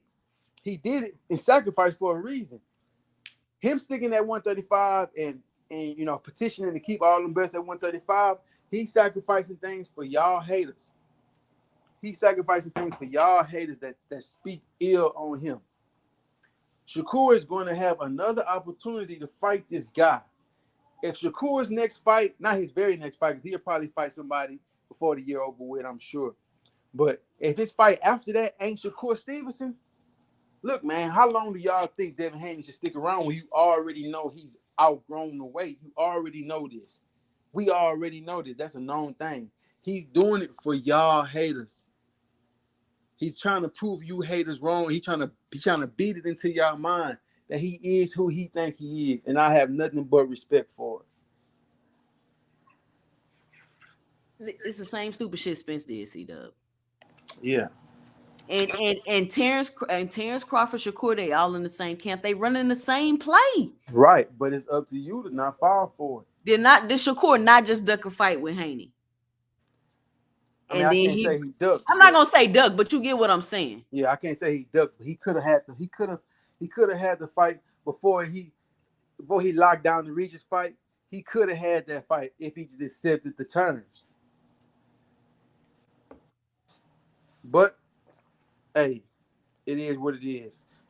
Devin Haney is about to go fight Regis Prograis, which is another dangerous fight, super dangerous fight at a high weight class for another belt, another strap, which will only cement his legacy even more. And Shakur is going to wait around for the undisputed shot in one fight. That's just, it just is what it is. Like, If you you in the know, chat, hit the like button for me. Hit the like button for me. Get the likes up. Hey, I want to get like a little soundboard. And then I want to get like, you know how Bluebird be like, get the likes up. he said Haney needs to fight Matias. He should because Matias has a belt. He is a champion. Uh, and that'll just further cement his legacy on to trying to be undisputed at 140. But what Devin Haney is going to do is going to go back down to appease the fans. Well, the haters, not the fans, it's the haters. Hold on, C-Dub. I'll be back. Hold the chat. Okay. He's going to go back down to 135 to appease the haters. That's what he's going to do. You know what the fans are going to say, or the haters are going to say? If Devin Haney went from Regis to Matias, they're going to continue to say, oh, he ducking Shakur. That's going to be the narrative that follow Haney. Haney is the type of athlete that want to shut you up and prove you wrong. So, yeah, he probably should go into Matias because that would then be a unification at 140. But he's going to go back down and risk his undisputed status and his undefeated record against somebody who he shouldn't be fighting because he's not at the weight anymore. But he's going to do that. I expect Devin Haney to do what is laid out. I expect him to make himself available for any fighter at 135 again, and it'll likely be Shakur Stevenson. It'll likely be Shakur. So that's what's gonna happen. Who gonna win that fight? Who knows? But that's why I like Devin Haney so much because he's trying his best to prove it to everybody, not just his fans, but also to his haters.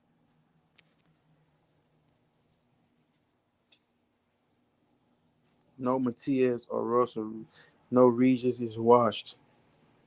Okay, no Regis is washed. I mean, possibly. I can't say he washed, but Regis. What I will say about Regis is that he's hit or miss. Sometimes you'll see him fight, and he look like the best fighter at 140, and then other times you see him fight, you be like, "What is going on? Like, what's going on with Regis? He looked very vulnerable."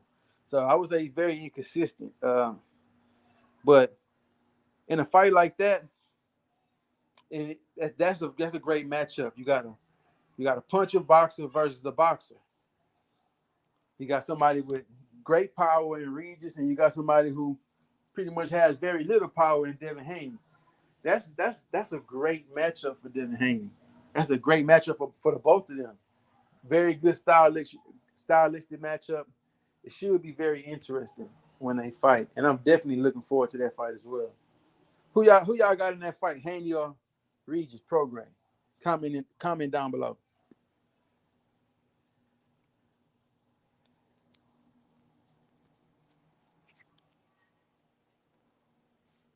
Haney beats Matias, he would be the best. I would have no choice but to accept it unless Matias look like Errol. Then no credit, just like Crawford gets no credit. Beating a dead man, that's not great. Okay, okay. Who you got with Haney versus Regis Prograis? What's your opinion on how you think that fight gonna play out?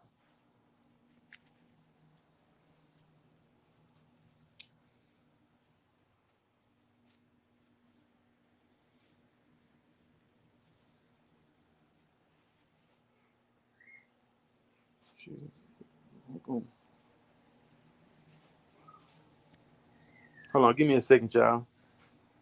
Comment down below who y'all think, how y'all think the Regis versus Devin Haney fight is going to play out. Man, you never know. Regis be inconsistent, man. He talk about he glad he had a bad performance last fight, or he wouldn't have been getting this fight. Like whatever, Regis, man. I need you to come on, dude. He for sure knocking him out. He said he for sure knocking Devin Haney out. Yeah, hold on. I just watched it. Let me show you this. Let me play this for you.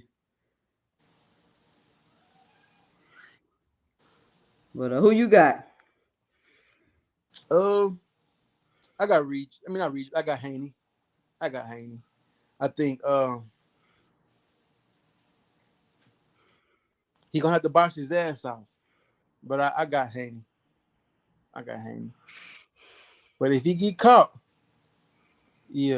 if he get caught with something too big, then Grease, you think Regis is washed? I don't know, man. I might have to agree with that a little bit. Regis be tripping.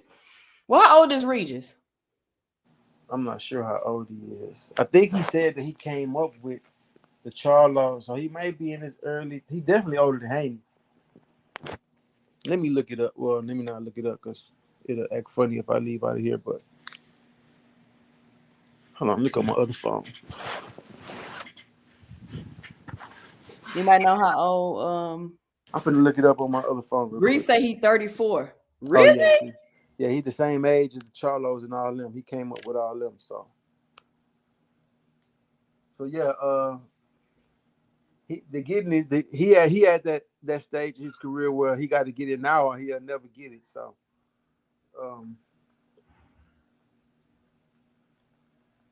but like I'm favoring Devin Haney in that fight. Devin Haney is 24. Can you hear it? You look in shape? You look good? Yeah, of course. I'm in shape always, baby. I'm always in shape. Not every fighter's always in shape, Julian. Not everyone, but he is. So I talked to Mauricio Suleiman, and I said, Mauricio, what's going on? He said that you and Haney may happen, but Haney also asked the WBC to keep his belts at 35, and I didn't like that. No, listen. Me and Haney is happening. I don't have a location. I don't have a date. We official. Let's go. I signed my part. I'm just waiting on him to get that thing, so it looked like everything official with me and Haney. His bullshit. He can't. You know, you got to pause it. They be tripping. So everything official. Keep his belt. So Mauricio Shields tripped him. He can't keep his belt. Let somebody else fight for all the belts at 135. He trying to have a protection plan. He trying to hold the body. See if he can fight me. See if he can get this belt. Which he not gonna get. I'm gonna knock him the fuck out. I'm gonna beat him up bad. And then You heard him? Yeah, I heard him. He say he gonna knock him out. He gonna beat him up bad. See, I'm starting to get that talk from boxers make me suspicious now. Why? Cause man, how you gonna beat him up bad? How you gonna knock him out with the way you looked with your last performance? Get out of here. But yeah, I mean, he probably selling it, but or he probably really feel that way. But we'll see come October 28th. It's official now, so we'll see that about a month after the next big fight. Man, Haney need to drop them. The more I'm thinking about it, after I seen that Spence fight, Shakur playing Haney, bro. Like, why do they get done like this? They accept they listen. I can't tell you why some of these moves get made, but at the end of the day, that's still a fight that we all want to see. You know what I realized? Mayweather would never. He would never put himself in a vulnerable position like that to prove something. Right. He would never do that. And that's partially, I'm starting to realize that's partially why Tank is being moved the way he's being moved as well. It's partially the reason why, Tank is not in these conversations right now with Haney or Shakur because he don't care for belts. He don't care to be in that position. That's what Shakur is gunning for. Shakur is gunning for, undisputed. And he can get it in one fight by fighting Devin Haney. So. Grease say Haney gonna pull a crawfish and stop Regis out of nowhere. He don't even. That'll be some shit. I mean, I can see it though, because Regis just don't. His last performance, and he's older. I didn't even know Regis was that old, so that also just solidified what I'm thinking. Yeah, if he get in there and stop a Regis, that'll say something. But him moving up to 140 and then moving back down to 135, seeing that he already been too big for the weight, that's not gonna be well for him. That's You not gonna know, be well for they him at doing it all. to get a big payday is what I'm starting to feel like. Like, yeah, we thinking they old school fighters and got something to prove. Nah, these little boys trying to get paid. I mean, I don't knock it, I don't knock it. You got the opportunity to, make millions. I mean, I don't knock it, but I think a fight like that is not set. It's not set for right now. But Haney 24 and Shakur what 25, 26. They still growing. They still getting better. They don't have to fight right now. They literally don't. They not even. They haven't I even. think they should fight at 140. They haven't even been in the same weight class for pretty much any at all. To be honest with you, Devin Haney is a 140 And pounder if now. if he go fight Shakur, they still not in the same weight class. Yeah, but I mean that fight would be at 135 for the belt. So, yeah. So you know what I'm saying. That fight is something that we all want to see for sure. I don't want to But see it. No, I don't want to see it. If you're gonna look like Errol Spence in there because you weight drain, I don't want to see that. I don't want to see that. That's not a fight we want to see. We want to see a competitive fight. Yeah, you got your advantages, but not that big of an advantage. yeah, I don't want to see that no more, man. I don't. That's not. and it don't get no more sharper than Shakur Stevenson. Let me say that. If you thought Crawford looked sharp, Shakur is even sharper than that. So But he definitely ain't got no pop like that. he definitely don't got no pop, but it don't look like you needed too much pop versus Errol Spence Saturday night.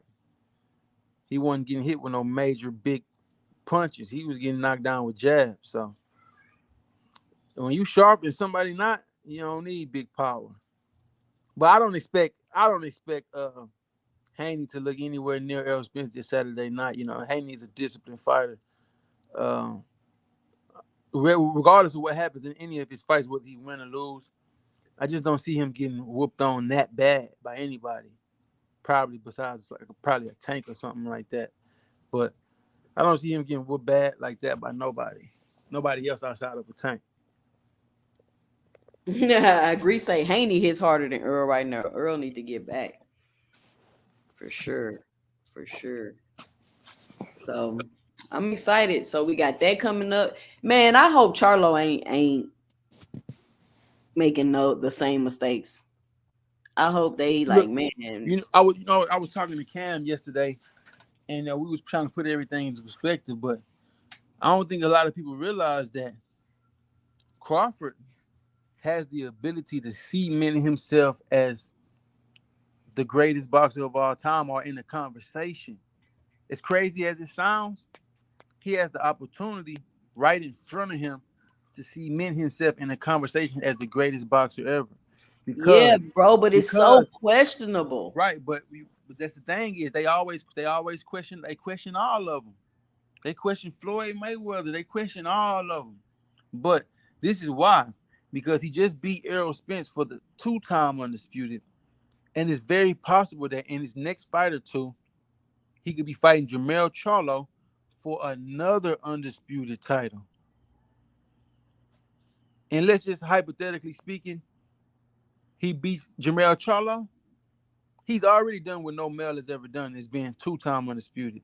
But if he becomes 3-time undisputed, 4-division world champion, that puts him in company that no other man has even gotten close to. And let's just say, he do stick around and become the illustrious. He get the illustrious 49-0. See, Crawford has it. He's already 40-0 right now, 2-time undisputed. He don't look like he gonna slow down no time soon. He look like he can fight like this for another few years at the very, very top high class level. He can get in 6, 7 fights in this point in time. We talking 47-0 type. So he has an opportunity to literally cement himself as the greatest boxer of all time. It's right in front of him. No matter how much we question his opposition and whatever the case may be, he has the opportunity to do that. Whatever, man. I know you don't like to hear it, but he has the opportunity to do it. Whatever, man.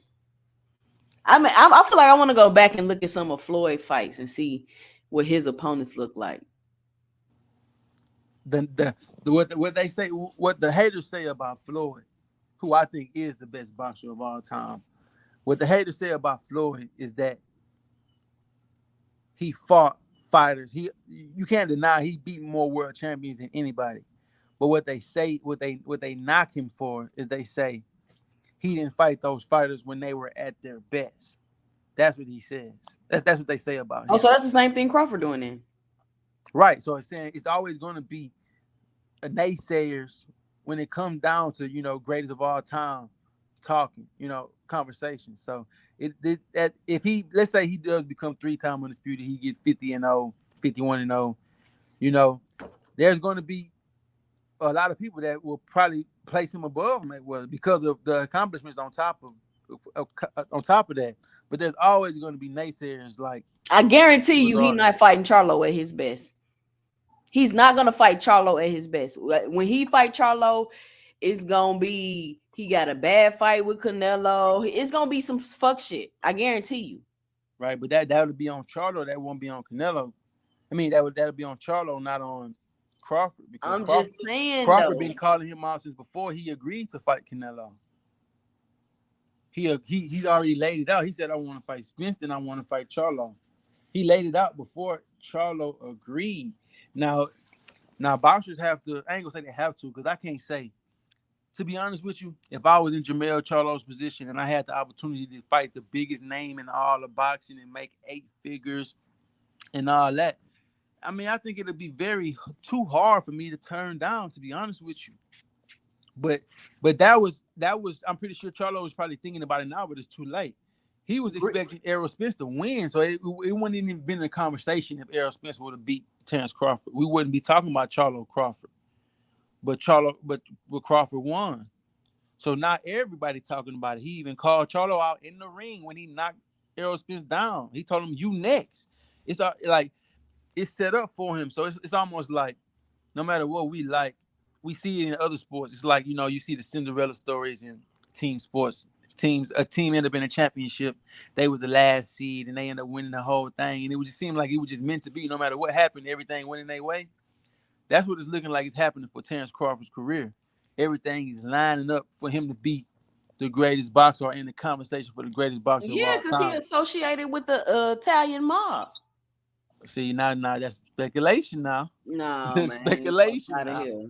But it's just everything is just lining up for him. So let's say, he do get the Charlo fight next after Canelo. And he beat him. It's just that's what I'm saying. Like, of course, I'm favoring Jermell Charlo, but I'm favoring a regular Jermell Charlo. The 154 Jermell Charlo don't have nothing going on with him. Exactly. I'm favoring that guy over Crawford. I'm favoring that. I've been saying this for a long time. You right, Grease. They gonna drug him too. Go ahead. I don't care what nobody say, and I know I've seen a lot of interviews with boxers. It seemed to be a popular consensus that Errol Spence was a better fighter than Jermell Charlo. Yeah. I always disagreed with that notion. I always disagree with it. Because outside of their style Jermell is much greater athlete than Errol Spence. Yeah. He's a much more powerful athlete than Errol Spence. He's faster than Errol Spence, hands and feet.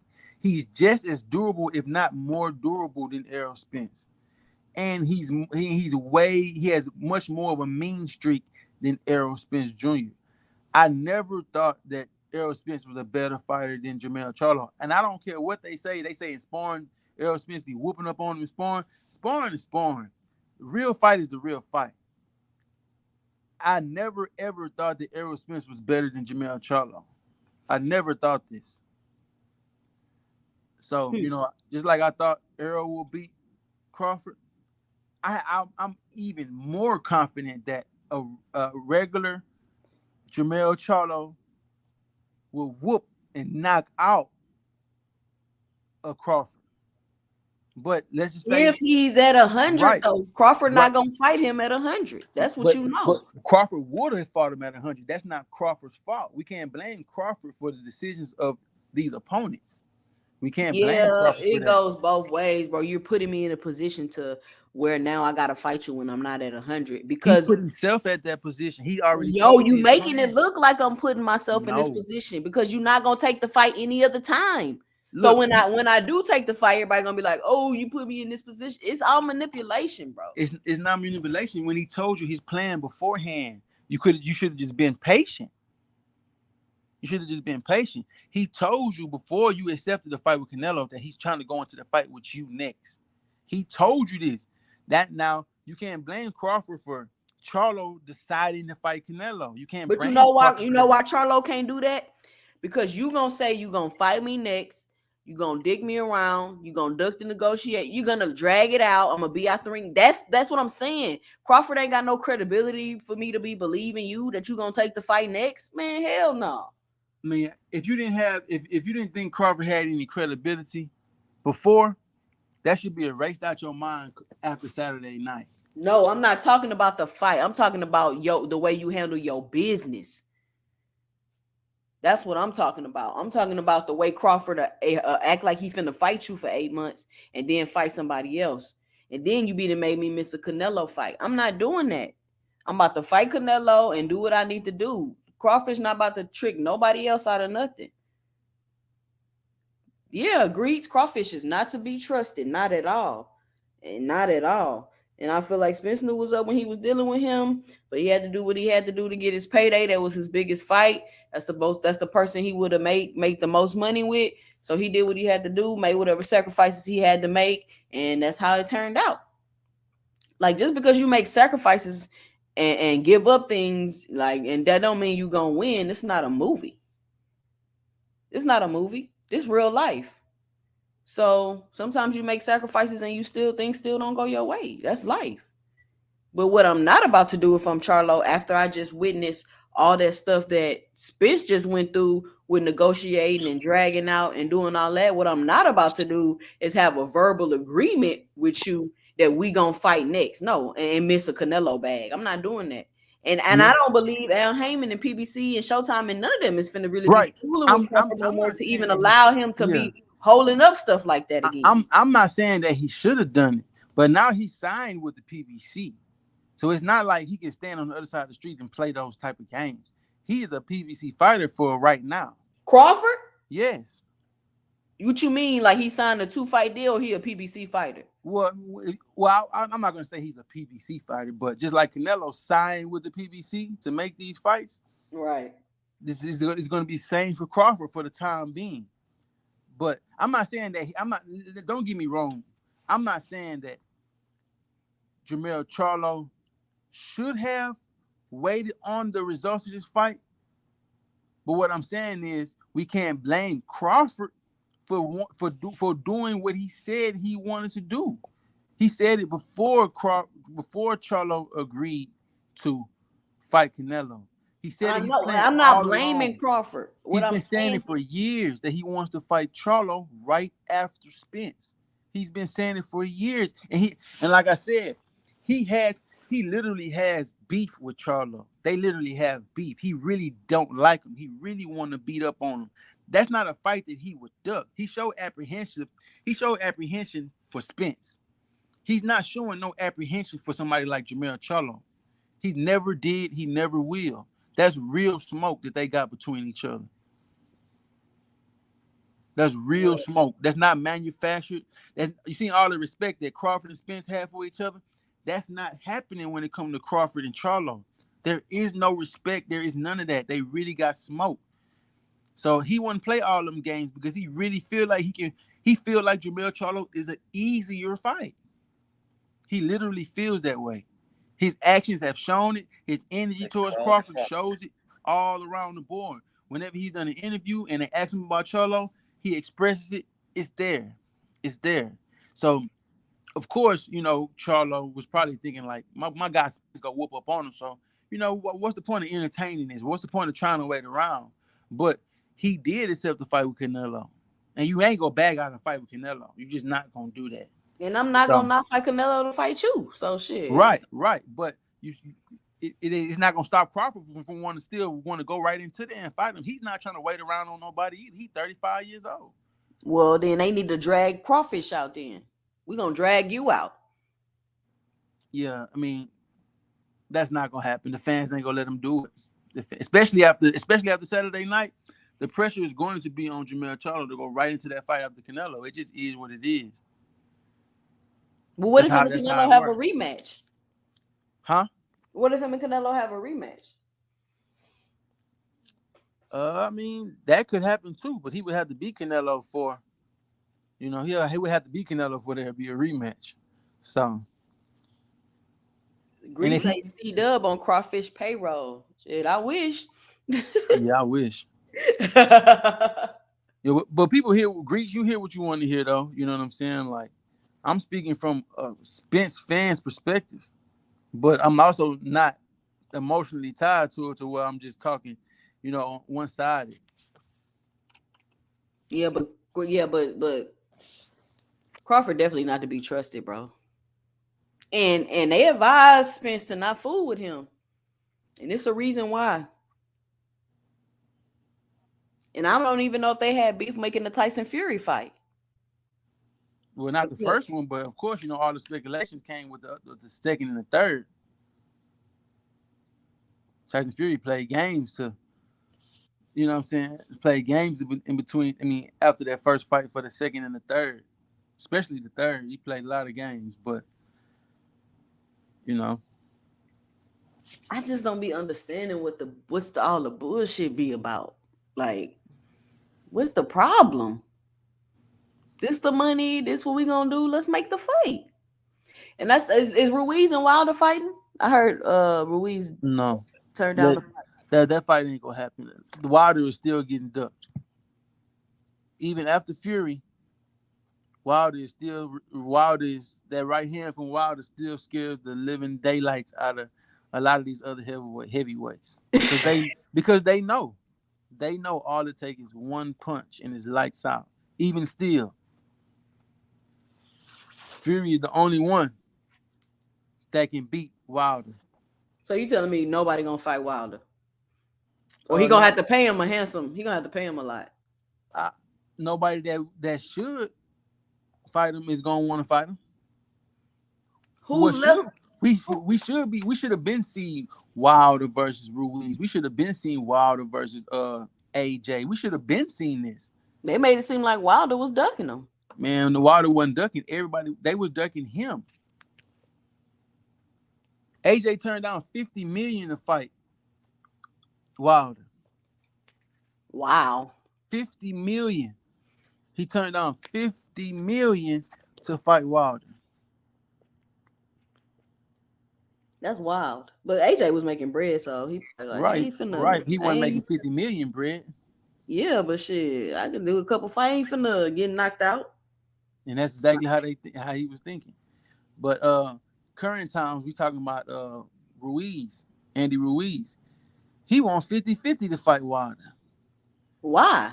I did a video about that. Like, why do you think you deserve 50-50? Hey, y'all, check out my channel. Check out some of my videos. If you in the chat, please make sure you punch that like and subscribe button to help support the channel. This is R2 Cents. I'm Jay. And this is my co-host, C-Dub. But go ahead, C-Dub. What was I saying? We was talking about Ruiz won 50-50. Oh, yeah. Yeah, I'm not really sure why, these fighters, especially right now. Well, I would say at any point in Wilder's career, to be honest with you, because as far as the only thing that's changed about Wilder is that he's not a champion anymore. He's not a champion right now. That's the only thing that's really changed. He's not undefeated, of course, but that's the only thing that's really changed about Wilder. He's still going to be the same draw. He still presents the same threat to anybody he jump in the ring with. So there hasn't much really changed about Deontay Wilder, but that's how it is. Like certain fighters, they show apprehension. I wouldn't say stay scary, but they show apprehension to fight certain fighters. They won't weigh more than they really deserve. It's just one of those tactics, you know what I'm saying? And sometimes they work in their favor. Sometimes they end up getting more of the pie. Sometimes, a fighter may go into another fight, look bad, take a loss, and then now they revisit it, and now you're getting what you originally wanted or something like that. That does happen, but it's give and take. It's just give and take. It's just one of those things. But you know, from what I see, we'll never see the fights with Wilder that we should see, and we never will. He's went through his whole career with only fighting two fighters that he should have been. That I ain't gonna say that he should have been in the ring with, but that he only fought two fighters that really had a chance, and that's because the other fighters that should have a chance they ducked.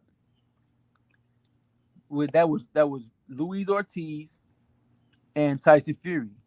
That was the best two fighters on Deontay Wilder's resume, and they were the only two fighters that had a freaking chance, for real. Now other fighters have a chance like AJ. All the rest of the top heavyweights, Who had a chance against? Who really had a chance? Did AJ really have a chance? No, he probably would have got knocked out. No.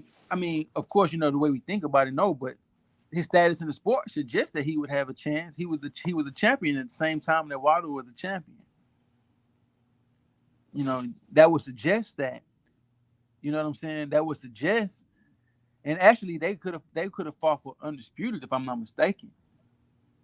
I think that fight would have been for undisputed at heavyweight had AJ and Wilder fought at that time when he turned down that money for that fight. But then he turned down undisputed. Yes, he turned down undisputed. He sure did. And then we fast forward a little further along in history, and Ruiz happened to upset. Ruiz happened to upset AJ, but he lost in the rematch, so he got his belt back. But there were plenty opportunities for AJ and Wilder to fight, whether it was for belts or it was just for the bragging rights or whether it was just for the money. It was always there. It's still there to this day. The money right there they'll make is great. It's always going to be great. But for some reason, we still ain't seen these fights. And Wilder just fighting because he want to be fighting and still can't get a fight. Right. So it's just one of those things. We don't want to see at this point, Luis Ortiz is pretty much a shell of himself anyway. He's too old. He's past it. Yeah. But he still gave Ruiz a tough fight though. If he had them knockdowns, he might have outboxed him. Yeah, but he's past it. He's past it now. But do we really want to see a fourth fight with Fury and Wilder? Like, do we really want to see that? I mean, who else can he fight?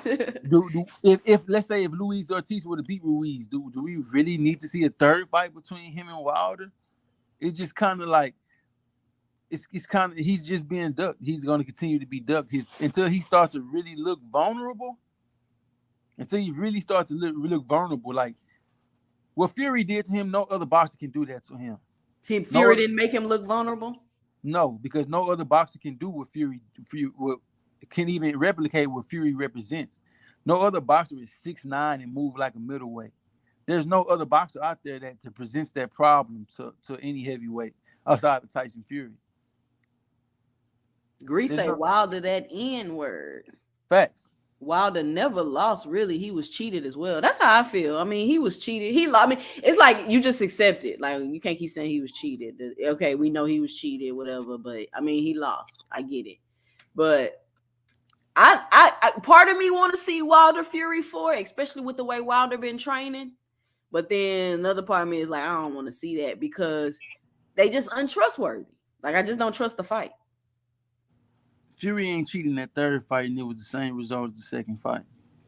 Do we have to see it again for the fourth time? I don't. But I would say if he could get the fights that he needs, let's say that Wilder gets the fight with the other champion, what's his name? Usyk. Let's say that the Usyk camp wants Wilder and he gets the Wilder fight. I expect Wilder to knock Usyk out the stratosphere. I expect that. Let me say that. I expect Wilder to hit Usyk with a right hand and it just be something like just something to add to his highlight reel. I expect that to happen. Now, if he became the unified champion, because, Usyk has 3 belts, Fury still has 1, then a fourth fight would be justified because now it's for undisputed. It's for undisputed. It's for something. it's something behind this fight that's beyond some bragging rights or something like that, or beyond some get back or some revenge. It's beyond that. It's it's for Yeah, they're gonna undisputed. have to make it bigger for people to want to watch. Yeah. So if but that's the thing is the boxing, the way the politics of boxing work, he'll never ever get the Usyk fight. Wilder would never get the Usyk fight. That'll never happen. So That's what I'm um saying. Why not? because that's just how the politics of boxing work. You know what I'm saying? Like Wilder did himself a disservice when he decided to give Fury this title shot when he didn't have to. He wasn't Wilder's mandatory. He was just yapping. And Fury was like, let me shut you. I mean, and Wilder was like, let me shut you up. Just like Wilder didn't have to fight Luis Ortiz, but everybody was ducking him. And he was like, well, since ain't nobody else giving you no opportunity, let me give you the opportunity. And he almost lost that first fight against Ortiz. If you go back and watch it, he Man, almost lost. Ortiz was boxing him up, and then that boy got broke. Yeah, But it don't matter. You can yeah. always be like, Wilder was losing that Nah, fight. It don't matter. You no, get knocked out. I'm not saying it as far as I'm saying Ortiz is the better fighter. I'm not saying that. I'm just saying he didn't have to take either of those fights, and he did. There was no obligation. There was no mandatory. There was nothing. There was no mandated reason for him to fight Fury or Ortiz. This is something that he just chose to do. You know what I'm saying? So he's not in a number You went out. You faded out. one position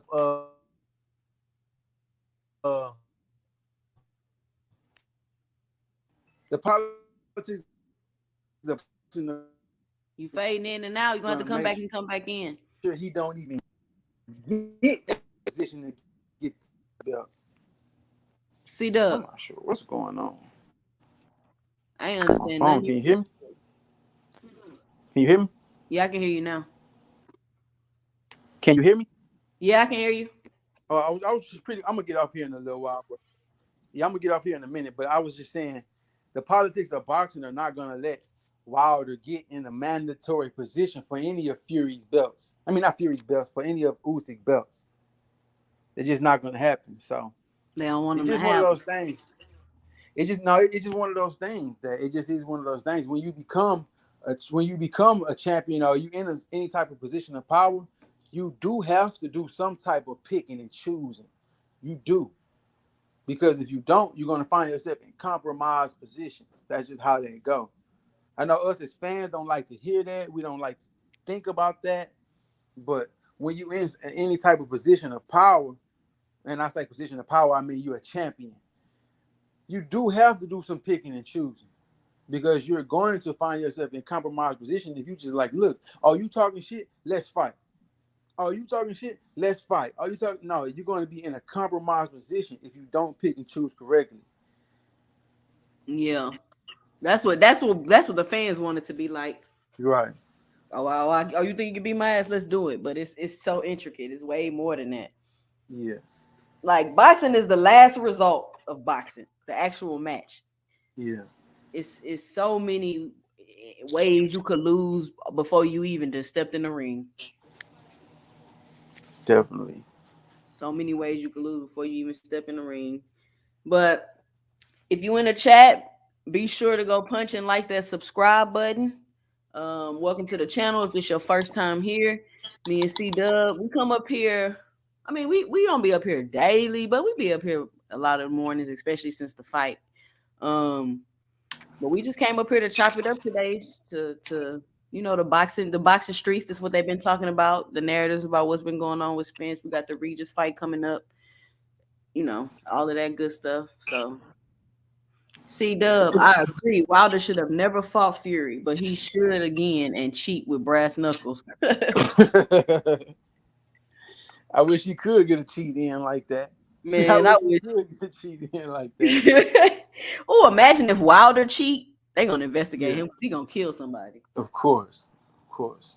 But that's just all this we talking about with Fury right now and Wilder. It's all the result of Wilder making the opportunity, giving Fury the opportunity in the first place, and he didn't have to. Same with Spence. Yeah. And it's starting to seem like that stuff gets you messed over. Like, you know, that like when you it seems like when you want to prove something in boxing, that leaves you in a vulnerable state because you're gonna have to make concessions and do things in order to be able to prove yourself because the opposition knows that. And Right. I learned that after this Crawford fight. Yeah, most definitely. And it So made me realize this is one of the reasons why Floyd is one of the best ever. Because he'll never get done like this. And maybe he was the one doing it. I right, don't know. right. But you know, at the end, you know, at the end of their career, when you tally everything back, you know, that's how to me that's what sums up, you know, how great or how high you is up on the all-time greatest, you know what I'm saying, poll. So, you know, Floyd did it already. He already retired. You know, he beat more world champions than everybody. He retired undefeated, 5 division world champion. Yeah, he was never undisputed, but he never even tried to be undisputed.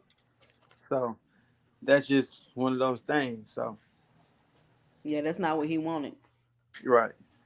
And I see why. Because he would have been in a position where he would have had to prove something and be vulnerable. Exactly. If he, I think he would. I think Floyd definitely could have been undisputed at 135. Most definitely at his best. I think Floyd was at his best at 140. I think nobody would have even touched him or seen him at 140. I think that's Floyd's prime. But he wasn't there long. You know, being undisputed at 147, I think he could have got it depending on when it was. But I don't think he ever would have been undisputed at 154. There was no possible way that he would have been beating up on Jamel Charlo back then and all that. I just don't think. I just don't think it would. I don't think it would have ended well for Floyd. But he never even tried to because he know better. Yeah, he know better. He know better.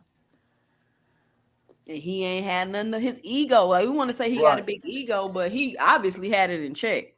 Right. He obviously had it in check. But yeah, we coming up on the 2 hour mark. You got any closing remarks, C-Dub? Oh man, just I want to say appreciate y'all for tuning in and entertaining us while we entertain y'all. You know, we'll be back. Man, hopefully y'all be back. Y'all tune in, y'all like, and try to refer some people over here so we can get some more interaction. Yeah. Hey, somebody let me know how you give people wrenches, because I don't know. I be seeing other people doing it in the chat. I don't know how to give you a wrench. Do I got to do that on the YouTube or can I do it through the stream here? I don't know. But if you let me know, drop it below. Listen, if you got to the end of this live, if you're watching a replay or if you here now, please drop it in the comments what you think we should name our show. So far, we don't have nothing. 2 cents boxing talk. That's all we got for right now. But if y'all can come up with a name, let me know. Drop it below if you've made it this far in the live. Be sure to punch that like and subscribe button. And I want you all to stay tuned for us in the next live. Peace. Peace.